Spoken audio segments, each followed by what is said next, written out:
You got to have a culture of curiosity. You got to want to break stuff. Doesn't matter whether you're 32 or 66. I still have a culture of curiosity. I want to learn how things work. I want to break them. I want to continue to test and say, oh, I could do this, or it could save me time doing this, or it could make me better. Otherwise, we sit back and we just be doing the same old stuff, different day. And where's the fun in that? So I think there's a responsibility.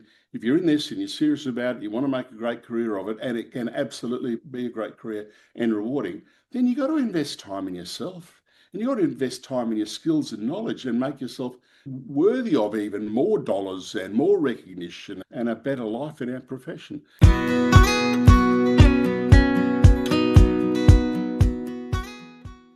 Welcome to the Property Management Podcast. Thank you so much for being here. And today is an episode you won't want to miss. And I don't say that lightly. I'm joined by the amazing Peter Brewer, a true industry legend with over 40 years experience in real estate, from being the chair of the REIQ to advising some of the biggest real estate companies across Australia, New Zealand, and the US. Peter's expertise runs deep, but what makes him truly stand out is his unfiltered, no-nonsense approach to business. In this episode, we're tackling the tough stuff, what's working and what's not in property management today. We're talking about the digital shift and why you need to embrace it now and what's going to happen if you don't. It's an honest, raw conversation about how to adapt, evolve, and make sure your business keeps thriving in an ever-changing market. But it's not just about business. It's about being real. Peter shares his perspective on reinvention, finding purpose, and trusting yourself in the process. We talk about the importance of self-belief, embracing vulnerability, and not being afraid to show up, warts and all. After all, being yourself is what truly sets you apart in a very crowded industry. And in the spirit of keeping it real, I also share a bit about my own journey too. Last year, I ran a portfolio of 300 properties before I sold my business. And let me tell you, letting go of that chapter was tough. The lessons I learned from that experience were huge. I learned how important it is to not try to do everything myself. I had to learn how to trust my instincts again. And most importantly, trust the people around me again. And that became key to not just surviving, but thriving. It wasn't easy, but I can tell you this. Sometimes you just need to let go to truly move forward. This episode is about embracing change, learning to trust yourself and others, and navigating the challenges of letting go of the old ways while stepping into something new. And it's for anyone who's ready to grow their business, become a better leader, and find purpose along the way. So if you're ready for some real talk, lessons in reinvention, and a fresh perspective on how to make all of this work, this episode is for you. Peter, thank you so much for joining me on the Property Management Podcast. I'm super excited to have you here. Now, for anyone that might be living under a rock and doesn't know who you are and what you do, can you share with us a little bit about your backstory and what you're doing now? Now, this is a 4-hour podcast, Kylie, isn't it? Hey, certainly, thank you for the opportunity of spending a bit of time with you. Big fan, love what you do for the profession, and so to spend a bit of time. What about me? Look, I'm a crusty, old, burnt-out real estate agent that's still got a passion for the profession, and I'm not dead yet. I'm still floating around and still loving what I do. I had a real estate business down on the Bayside for about 40 odd years, and they were odd years, let me tell you. But it was fantastic and really kind to me. I retired from real estate in about 2008, played golf for 3 weeks, thinking that'd be fine, realised I was really shit at golf, found that I needed to reinvigorate myself and invent Peter Brewer 2.0. Who ended up becoming, I'll say at the time, certainly a pioneer in the area of digital media, effective use of websites, ran around Australia, New Zealand, and the United States, talking to real estate agents to say, you got to get serious about this space. And I feel like I still need to do more of that because I don't know that our profession has taken it as seriously as it should, hence the size of Big Red and Big Green. So I reinvented myself, did that for quite a few years, trained for a lot of the REIs, Joined the board of the REIQ around 2017, been its chair for the last 7 years. Love the way we're modernising, with Antonia's magnificent support, a 107-year-old, historically archaic organisation going through a complete digital transformation and making it super relatable to its members and super relevant to its members. So that's kind of me in 90 seconds. I still have an amazing passion for the profession. I still do a little bit of locum work in that a business owner says, I want to go on holidays, I want to take a break, I've had a gutful. And I love going and sitting in their chair, in their business, generally for a month, 5 weeks, something like that, just to give a fresh set of eyes to the business, just to maybe instill a bit of passion and enthusiasm, because I'm overflowing with that. And I guess to generally give a bit of life to businesses, give the owners some feedback.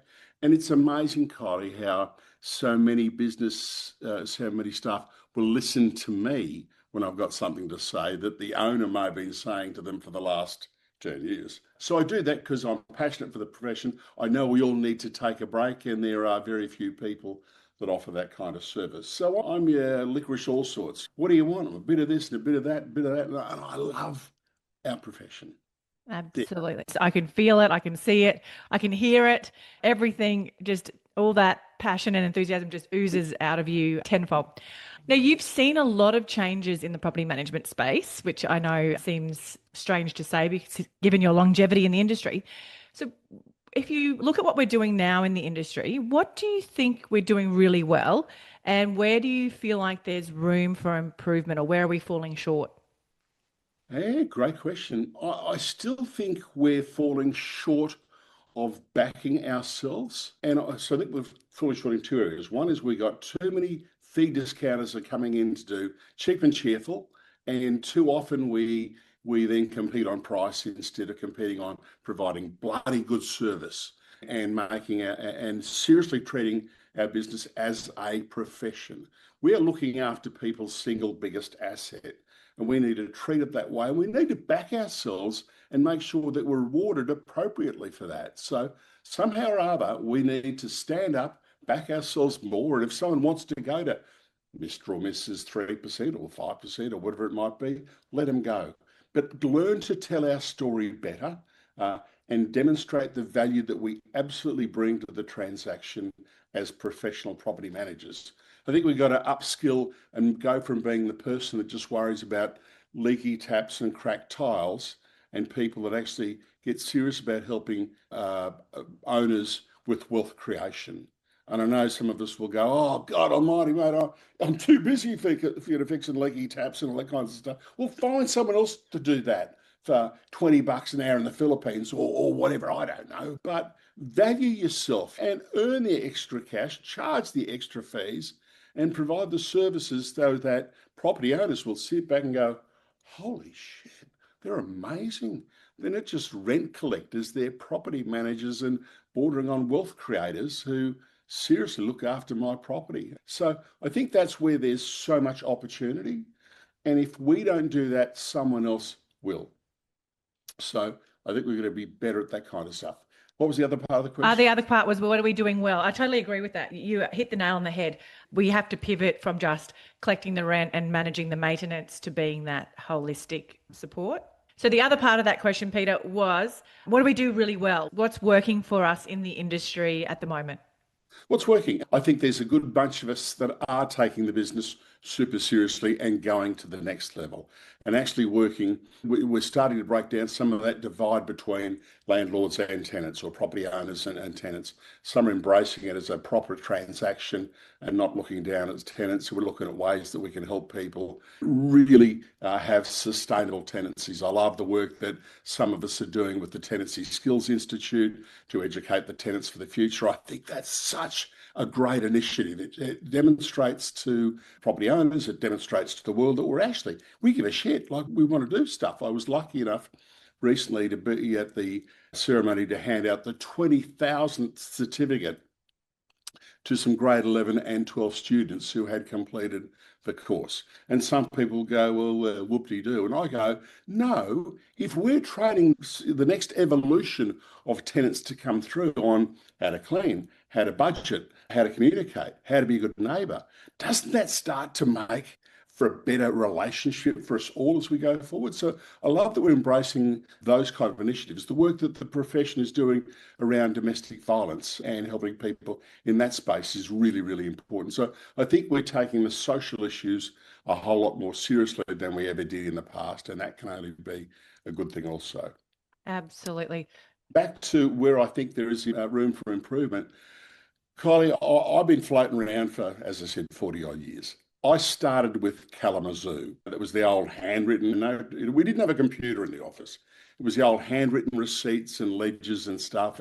And Console came along. I think we might have been managing 150 properties at the time or something. I don't know. And Console came along, and I was lucky enough, unlucky enough, whatever it was, to be Console's first ever client. I still remember the customer number 124001. I still remember saying to Jason and Tony, if you don't fix this, my car's coming through the front door of your office. Like, it was a frustrating time, but it was the evolution of technology, and I'd always had and still have a culture of curiosity. I want to know what's next. I want to know how we can do things better and faster. And so we adopted Console. It did well for us. But I sit here today and I look at the last Macquarie benchmarking report from earlier this year or later last year. And it talked about the productivity dividend that the profession has received from the advent of some amazing technology. Like, we got trust accounting and property management systems for Africa. They're everywhere. Take your pick. It's like going to the show bag pavilion at the exhibition. What do you want? Which one do you want? But the report from Macquarie recently said that the number of properties managed per property manager 8 years ago was 152. And today, they're still saying the average number of properties managed per property manager is 152. And I look at that, Kylie, and I go, so all of this amazing technology that's been developed, that millions, probably billions of dollars have been spent on, that we've all gone to conferences and gone, ooh, oh, wow, this is amazing, and gone back to our office and moved heaven and earth and changed systems. Why the bloody hell is it that we've still got an average number of properties being managed of 152 with all this new tech? Now, I accept that there are variations to that, but as a general rule on Macquarie's benchmarking, which is of some of the top businesses, a bulk of the top businesses in Australia, why is that? Yes, and I have a solution, an answer to that for you, because I managed 300 properties on my own last year as I was getting my rent roll ready for sale, because I didn't want to, I couldn't bring in a property manager and say, oh, by the way, I'm going to be selling in 6 months' time. Bye. Yeah. So I managed 300 properties with a receptionist who was brand new to the industry, never been in the industry, just finished school. She was a gun, and I had an offshore team member. And the reason I could manage, and I grew the rent roll, I grew it. It was properties were coming in, owners were happy, phones were not ringing, which is always a sign that things are going well when your phones are not ringing. And the reason I believe that it worked for me and I could manage so many properties, I let go of tasks that I didn't need to do, like I outsourced my inspections, my routine inspection. With the technology there, like if you're using the 360-degree cameras, you can't make a mistake. You can't get it wrong. And they're paid to do that job very well. Whereas I've had a lot of bad experience with property managers missing things on inspection reports. So they have to do a really good job or I won't book them again. Using offshore support as well for those tasks. The entry notice is being sent out and the breach notice is being sent out. But what we did really, and those two things alone allowed us to be able to pick up the phone and call people. So we had zero rent arrears. We had no low vacancy. We were renting properties as soon as, like, within a week, because we were able to do all of those customer service, those things that drag on and cause bigger issues. We were on top of them straight away. So that's my answer to what you were saying there. And I love it. Like, why are we paying people, good people who have got these skills, to go and do shit like, let's say, non-customer facing, less productive type work? Still got to be done, but why don't we find other ways to do that? So I think there's 100%, I love what you've done there. I kind of think there's some responsibility. Well, I reckon the responsibility lays in three parts. I reckon the people that develop this tech are really good at developing tech, but they're really crap at implementation. And so Jenny or Jim, business owner, goes off to a conference, says, okay, we're going to change to property X, whatever system. And they go back and they say to the team, okay, we're putting in a new trust account system or property management system. And the staff go, oh shit, he's been to a conference. And there's little or no implementation. And so the place just goes into more turmoil. No one really understands it. I'll give you an example where I think this has to be done better. I was doing a locum job for an office on the north side of Brisbane recently. And I walked in on day one and the young receptionist was doing some stuff. I said, what are you up to? And she said, oh, I'm doing my initiation for a particular CRM. And I said, oh, what's involved there? She said, well, I actually have to do 14 hours of online training on how to use their CRM before I'm allowed to have a username and password to actually activate and use the system myself. And I looked at that and went, hallelujah. Now, that's a lot of time, but what it's saying is, in this case, the software business was saying, you don't get to stuff up our system and tell us it doesn't work until you actually learn how it works. Because Absolutely. they spend so much time in support going, yeah, no, you just press file print, or you just go print receipt, or whatever it is. And so I love that. So I think there's an onus of responsibility on the software businesses, not just to say, there's your login, good luck, have a nice time. You've got to learn to use this stuff before you're allowed to use the stuff. So that's number two. Business owners have to get a whole lot more serious. Well, some business owners need to get a whole lot more serious about implementing this stuff in their businesses. You're like, where are the weekly meetings where they're sitting down saying, where are the pain points? What are you learning? What's the best thing you picked up this week, etc.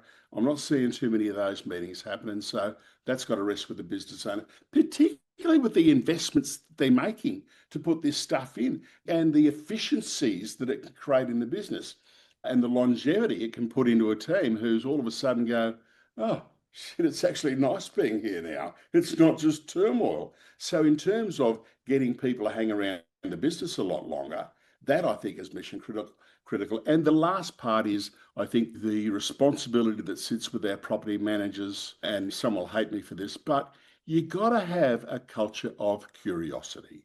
You got to want to break stuff. Doesn't matter whether you're 32 or 66. I still have a culture of curiosity. I want to learn how things work. I want to break them. I want to continue to test and say, oh, I could do this, or it could save me time doing this, or it could make me better. Otherwise, we sit back and we just be doing the same old stuff, different day. And where's the fun in that? So I think there's a responsibility. If you're in this and you're serious about it, you want to make a great career of it, and it can absolutely be a great career and rewarding, then you've got to invest time in yourself. And you've got to invest time in your skills and knowledge and make yourself worthy of even more dollars and more recognition and a better life in our profession. There's a long answer for you. Yeah. Oh, no, I totally agree. There's a couple of things. I agree with everything you've said there, but especially with the property managers taking responsibility for their own learning and development. Business owners can send them to all the best conferences around Australia, and there is some amazing conferences. They can give them the best coaches, but unless property managers themselves want to learn and grow and change things and find easier ways to do the same job or do it better, they're going to continue in the same patterns and be complaining about the same things. And another thing that I just wanted to touch on that you mentioned then was around, I think a lot of people, they've got one technology, like they've got one platform, like a property management software, but then they're not utilizing that to its fullest potential. They get kind of, oh, there's a shiny new object over there. I'll go and grab, let's plug that in now, and let's plug that in now. And that's what's creating a lot of overwhelm with teams. They've got to learn all these new platforms. They don't even understand the main platform. Then they've got all these other, and I'm guilty of that because I'm a shiny new object. Oh, yes, that's amazing. Let's try that. But what I'm seeing now in a lot of businesses that I'm working with is that there's too many things. Nobody's using them all to their fullest potential. And I think people really just need to go, let's look at this platform. What can we do? What don't we need? That we don't need that because we can already do that here. We don't need that. We can already do that here. And the software companies are obviously getting smarter as well and realizing they've got that unicorn of software.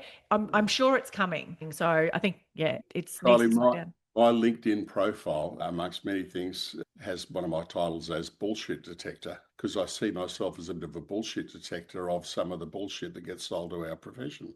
And we are gullible. And I also own gullible.com.au because we are so freaking gullible. But our profession seems to be this endless search for the bright and shiny, which quite often is the shite and briny. And you'll appreciate this. I think he's an old colleague or a friend of yours, Les Thornton. I don't know. Yeah, Les. So I went to lunch with Les a number of years ago at the Ipswich Club, and we had a great time. Fancy. Yeah, very fancy. Yeah, and I mean, I think getting an invitation to the Ipswich Club, hoity-toity. Anyway, we drove back around behind Les's old office there in Brisbane Street, I think it was. Yeah, it is Brisbane Street. Yep. Yeah. And we drove around the back of his office in his old Range Rover, and anyway, in front of us were two big oak barn doors. There's these massive doors. And I said, "Hey, legend," I called him the master. "Hey, master, what do you keep in there?" And you know, Les, in such a dry, monotone way, and I write about it in the book, he said, "Peter, that's full of last year's good ideas." Love it. But that's us. We go and buy this, we go and buy that, and they go, "Oh, that didn't change things." And so it goes in that room, it becomes all of last year's good ideas. Yeah. So flipping that conversation then, I guess, do you think the traditional brick and mortar businesses are still behind when it comes to embracing the digital age? Are you feeling overwhelmed and thinking about selling your rent roll? Don't worry, you're not alone, and HDNU is here to help. Whether you're ready to sell now or you just want to plan for the future, the friendly and approachable team at HDNU makes the process simple and stress-free. Hello, yes please. With over 30 years of expertise, they're not just about crunching the numbers. They genuinely care about helping you maximize your agency's value and get the best outcome for you. Their sales readiness bundle is like having a trusted advisor by your side.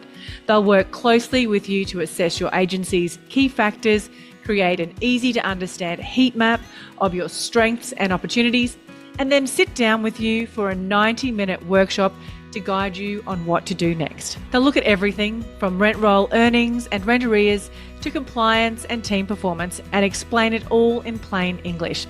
If you're planning to sell soon, HDNU can even handle the whole process for you, from finding qualified buyers to negotiating the deal. Their friendly, professional team takes the stress out of selling so you can feel confident every step of the way. And to get started, simply book in a meeting with the team today. Their link is in the show notes. They're here to help you move forward with confidence. Let's be real. Compliance is one of the biggest challenges in property management, and it can be overwhelming to navigate. It's time-consuming, stressful, and let's face it, one missed compliance check could lead to serious legal and financial risks, and no one wants that. That's where Sensor Insure comes in. Powered by smart sensor technology, it offers highly competitive building and landlord insurance, bundled with an ecosystem of smart safety devices. These include tamper-proof smoke alarms and water leak detectors with automated remote testing and a 24/7 accessible audit trail. Yes, you heard me right. Sensor Insure is a game changer. It's always on and integrates seamlessly with your trust platform to streamline processes and provides live reporting across your entire rental portfolio. This ensures you're always meeting compliance requirements, giving you total peace of mind. No more waking up in the middle of the night stressed or worried that you've missed something or your team has missed something. So whether you're looking to improve your processes and efficiency, reduce stress, or protect your agency from risk, Sensor Insure has you covered. You really should see how it works. I totally encourage you to book in a free demo today by heading to sensorglobal.com or the show notes to learn more about their solutions and how they can transform your compliance game.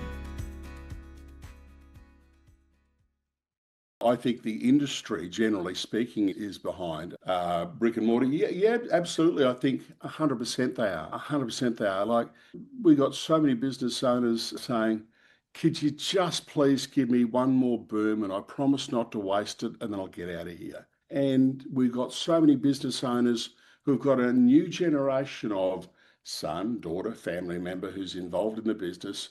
And for whatever reason, some of those business owners won't get out of the friggin' way and let the new breed come through.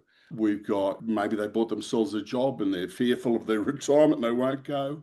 We got some that are just in heaven's waiting room. And again, I'm generalising here because we've also got some bloody magnificent people, but we do have a lot of people who are just sitting waiting there to die, or waiting and just hoping that things won't change too much and they can hang on. But their rent rolls are slowly dwindling. Their staff are starting to disappear. They're finding that they're still paying award wage or less, or attempting to pay less. They're not acknowledging, recognising people. They're saying to the PMs, oh, don't worry about it, clean it. Get a mop and bucket and go and clean that shit yourself, will you? Like, what are they doing to our profession? We're going to be elevating it. We're going to be lifting the standards. And so, yeah, I think there's a lot who are still hoping that they can just continue to survive and someone might come along and give them $2.40 a dollar and they'll be happy. So I think there's lots to do. And you're right, but you said before, there are some amazing trainers out there and they're changing businesses. And I think so many of our business owners that are in that old, tired stage that are in trouble but just don't want to recognise it and acknowledge it, need to put their hand up and say, I need help. And the thing I know about our profession is when you put your hand up and say, I need help, there's an amazing amount of people there happy to help you. Absolutely. So in terms of, because you've obviously been a pioneer in this digital space and encouraging businesses to embrace digital media and that sort of thing, what are the foundations, or what advice would you give to somebody if you walked into somebody's office tomorrow and they were still running like a traditional brick and mortar business? How would you Peter Brewer them into changing and thinking like a digital marketer? Yeah, I'd sit down and I'd map out. I'd bring someone like me, and that's not an advertisement, by the way. But and get in and say, help me develop a proper digital strategy. Not just I'm going to post something on Facebook and hope like shit that it works. A proper strategy. I go in a lot of businesses, Kylie, and I say, so where does the bulk of your business come from? And they go, oh, it comes from online. We get 90% of our business from online. I go, well, that'd mean you'd probably have a really fantastic digital strategy, wouldn't you? And they go, oh, yeah, kind of. And I go, what is your digital strategy? And they say, was what the girl out the front does when she's finished her real work. You go, no. That's so true. Oh, that's so true. It's true. And so if 90% of your business is coming from online, and it pretty much is, then you'd want to sit down with someone like you and say, please design me a digital strategy and a comms plan that we can put in place over the next 6 to 12 months with some consistent posting, embracing video, working out how we're going to turn our website into something that generates leads, how we're going to build deeper and better relationships with our customers, how are we going to show our community that we actually care and we do good stuff? How are we going to start to build some reviews so people start to talk about us? How are we going to develop some sneezers in the market? It's all those kind of things, but you need that strategy. And if you're deep in your own business and you're just surviving and you're flat out putting your hand up to say, oh, I'm drowning, sometimes you got to put it up higher and say, I am drowning, please help me. Because there are people like you, and to a lesser degree me, who can do that stuff for people. And the difference between not having it and having it is light and day. It is night and day. So it would start with the website. But look, if you don't know the space, then you've got to get a professional in to do it. And so I know you're not looking for an ad, No. But I suspect you're the person to be doing the job for them.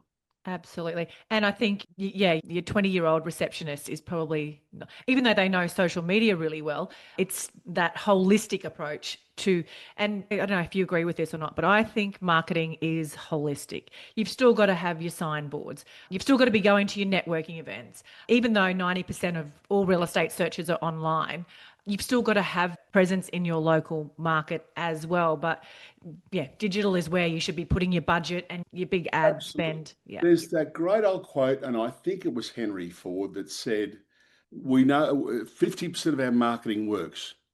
We just don't know which 50%." And so it is holistic. It's a bit of this and it's a bit of that and a bit of something else. And you got to test and measure and work out where it is. But I'm totally with you.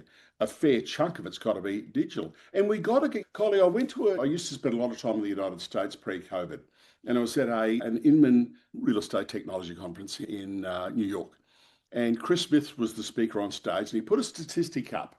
And the statistic was 58-31. And he said, "Can anyone tell me what that 58-31 statistic is?" And of course, the room went, "No idea." And he said it was a result of a research survey done by the National Association of Realtors.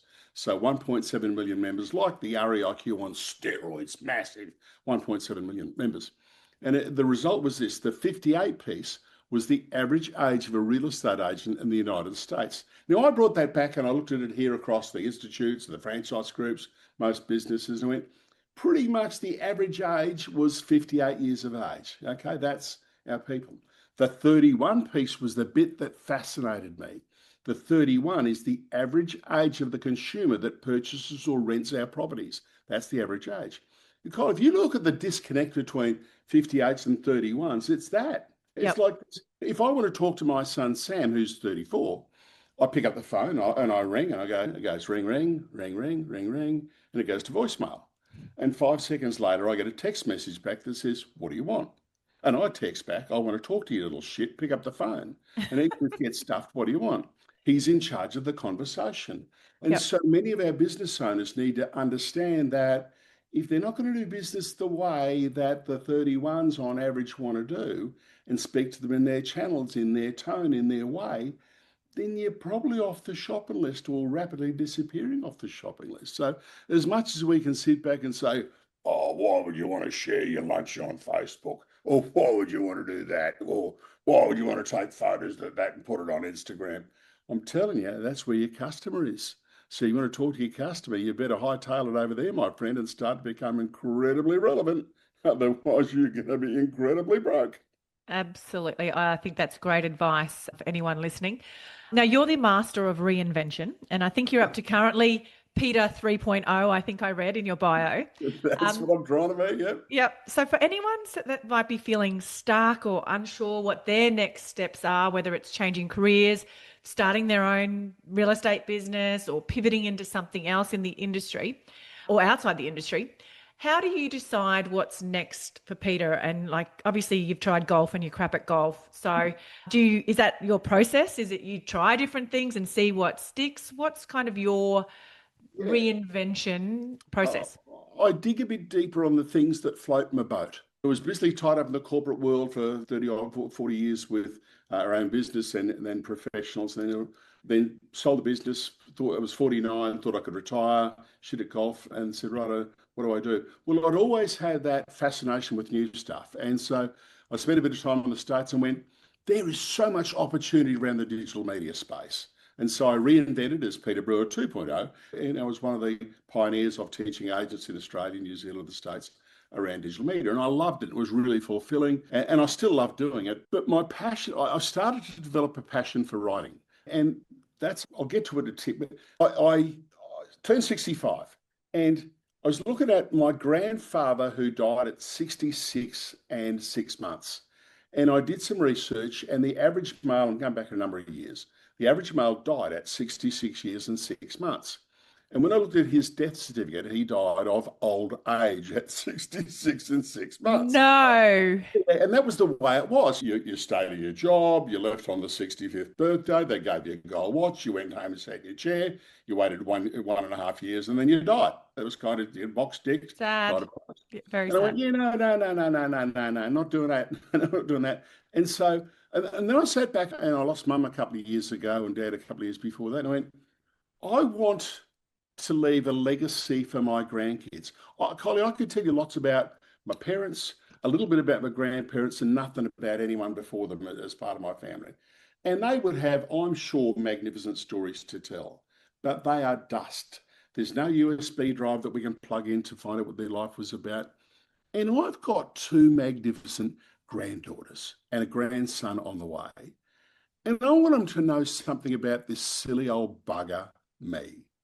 And I sat down and I thought, I'm going to write some stories. And so I started writing some stories. And the more I wrote, the more I enjoyed writing. And the more, and it kind of morphed. And 109,000 words later, I've got a book. And it was funny because I said to Tara, I think I might write a book. And she said, perhaps you should read one first. anyway, anyway, so that developed a passion in me for writing. So I think that's a long story, but I think you got to look for the things that float your boat. What interests you? What gets a bit of passion going in your heart? You don't write books for money. You do it because you think you can maybe help someone or leave a legacy or whatever it might be. So that's kind of where Peter Brewer 3.0 is going. So to anyone, to your question, find out what your passion is. Like, we only get one crack at life, and this is it. I don't intend to die wondering, and I don't intend to leave anyone in any confusion about how I feel about them or how I love them or how they've impacted my life. And some people say, oh, you're bloody soft and wishy-washy. And I go, no, I'm not. If I love you, I'm going to tell you I friggin' love you. And I'm going to be really thankful. You're going to know that I'm really thankful for the things that you've done for me in life. I think that makes for a better world as well. So I'm rambling here, but find what it is that makes you smile, that makes you beam, and go and pursue that. I love that. That's me. Yeah, that's beautiful. I think that's absolutely amazing advice. And I've spoken to quite a few people who've read your book, and I've seen some of the comments and stuff online. And it seems like your book has really touched a lot of people. And I know your why was about that legacy piece, but have you had some unexpected results or consequences of writing the book that you didn't expect? Well, the bank account. Yeah. It got lighter. No, it's all, I've got to say, it's been incredibly positive and fulfilling. I'm here in a motel room in Melbourne, and I got a text message last night from a lady who I delivered the book to on the weekend. She said, I really want to get a copy of the book. And it says, anyway, I'll read it. It says, loving the book, so relatable, given me a new lease on life. How good. That's Like, like a mic drop moment. Like, yep. How and good. Colin, I reckon I've had a dozen of those in the last week or so. Like, that might sound like someone that's bragging, and it's not. It's just so friggin' fulfilling that you're making people reassess their life. Now, I'm just sharing my life, warts and all. I share stories in there, and I don't mind sharing this. One of the stories I share in the book is I had become involved. I had become involved in a passion project as well as running the business, and it kind of took too much of my focus. And anyway, I was kind of blissfully unaware of what was going on in the business. We'd always had big cash reserves. Life was always good. There was no problems. It was okay. And my bookkeeper was my auntie. And she walked past me one Tuesday after she picked up the yellow box full of all of our books. She used to get the milk crate. The yellow milk crate had the checkbooks and the accounts and stuff. Every Tuesday, Gwenny would come in and do the books. Anyway, I walked past her one Tuesday and she just passing said, hey, Bozo, you might want to top up that number one account. It's looking a bit skinny. And I went, yeah, no worries, Gwenny. And I just kind of ignored it. And I woke about 2:30 the next morning and I went, the bloody hell's Gwenny talking about? What do you mean top up the number one account? It's looking skinny. How did she stuff that up? Because she was like a forensic accountant. And it niggled me. So I went downstairs into my own office that at 2:30 in the morning and I opened up the accounts and I went through and I went, holy shit. I had $9,000 left in the general account and $36,000 worth of bills to pay. And I went, how the shit have I, excuse me swearing, how the hell has this happened? Well, it happened because I'd been taking my eye off the ball and doing other things instead of focusing on the business, what was putting food on the table, what was feeding families that worked for us, what was feeding tradespeople who relied on the business from us. And I went, holy shit. And Les Thornton had said to me years ago, he said, Peter, in any problem, when something bad comes along, the first thing to do is not panic. Don't panic. You go for a head clearing walk. So about 4 o'clock, I went for a head clearing walk. thinking, what do I do? What do I do? What do I do? How can I have $9,000 in my account and $36,000 worth of bills to pay? It's going to be 2 weeks before I can't pay people. And I walked past one of my staff's places. It's about 6 by that stage. And she waved me in and said, come in for a cuppa, which it was lovely. And so I went in for a cuppa and she said, you look down, what's going on? And I said, and I thought, I've got to get used to giving bad news here, so I might as well give bad news to someone who I trust and have a great respect with. And we're good mates. And I said, look, this is what's happened. And this particular person said, Peter, I got $50,000 sitting in my personal account, in my superannuation account, that I don't need. I have no immediate plans for it. So if you want that 50K, just take it. I'm really happy to write it across to you today. That'll solve your short-term problems. I know you'll come good at some stage.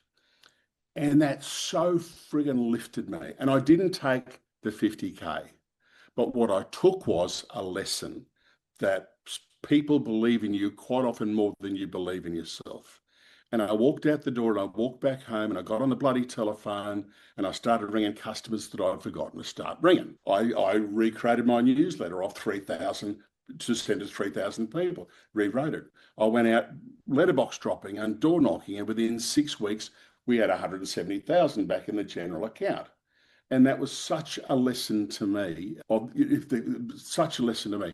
Don't get distracted by the bright and shiny. Understand there are people that are absolutely rooting for you, and ultimately, keep a look at your numbers. Make sure you keep it.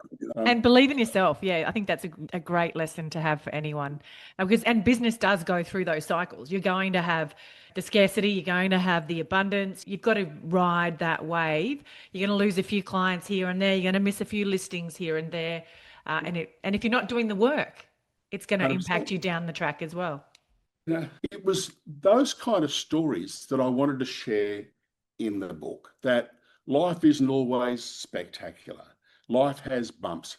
I could have painted a picture that my life was magnificent, and it bloody has been, but it's also had some pretty significant speed bumps on the way.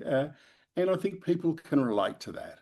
And so the feedback on the book is really, really nice. It's really, really fulfilling. It's got me starting on the second one. And again, you don't do this for the money, but you do it because you think you can change people's lives or help to make people think a little bit differently or embrace the opportunity that we've been given a little bit more. So yeah, that's kind of where I'm at. It's not a nice place to be. No, that's amazing. So how can people get hold of the book? What's the best place for them to, and connect with you as well? That's very kind of you. Yeah, well, thank you. That's very kind. The book it's called Running Out of Saturdays. We are all running out of Saturdays. And so currently at age 66, I reckon I've got, if you're a biblical person, I've got 210 Saturdays left. So the book is called Running Out of Saturdays. You'll find it at runningoutofsaturdays.com. Surprise, surprise. You can find me on Facebook as That Peter Brewer, not Fat Peter Brewer. Some people get confused. So That Peter Brewer on Facebook or LinkedIn, or just search That Peter Brewer and you'll find me. And I'm always up for a coffee. I'm always up for a chat. After this, I'm chatting to a lady who's having some troubles in her business, and we're just going to work out a plan for going forward. Collie, you're like this, I reckon. We get to a stage where our profession has been really kind to us, and we're now at that stage where we can just give a little bit back and do a bit more and help to leave it a better place than what it was when we started. And I reckon that's where you're at, and it's certainly where I'm at. And I think if more of us did that, we will have a much better profession moving forward. So I'm up for a chat, coffee, whatever, shoot the breeze, and yeah. Beautiful. Well, when you're back in Queensland, I'll definitely hit you up for that coffee. Thank you so much, Peter, for sharing your wisdom, your stories, your guidance. I absolutely loved this conversation with you. It's very kind. And thank you for the opportunity, and congratulations on the work that you're doing. I love it. And nice to see the future is in great hands. Catch you soon.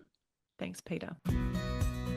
If you're ready to be a super organised, focused and productive property manager, buckle up, because Colmio is about to revolutionise the way that you work. Colmio is the driving force behind property management excellence in residential real estate. Now picture this, a comprehensive end-to-end system designed to be the beating heart of your property management tasks, manage your properties, owners and tenants, and handle payments, inspections, and even marketing listings without leaving the platform. Colmio is designed to be an all-in-one solution to all your property management needs. And here's the game changer. Colmio isn't just software.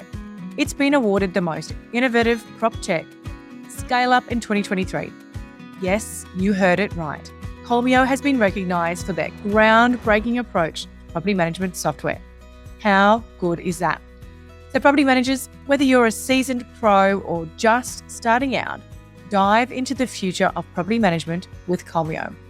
You can book in a demo with the team today and go in their weekly draw for a Prezi gift card worth $100. All you need to do is to head to the link colmio.com/thatpropertymum, and Colmio is KOLMEO.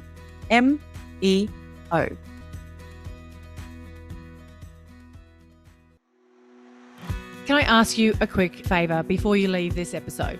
Now, we all know how important reviews are for businesses these days, and mine is no different. If you could spare just a minute to follow, rate and review this podcast, it would mean a lot to me. In fact, what would get me super excited is if you share this podcast with someone in the industry who you think might need to hear some of the episodes right now. And if you'd like to find out more about working with me or any of the products I have to help you start, grow or scale your property management business, head to my website, thatpropertymum.com.au, or check out the links in the show notes.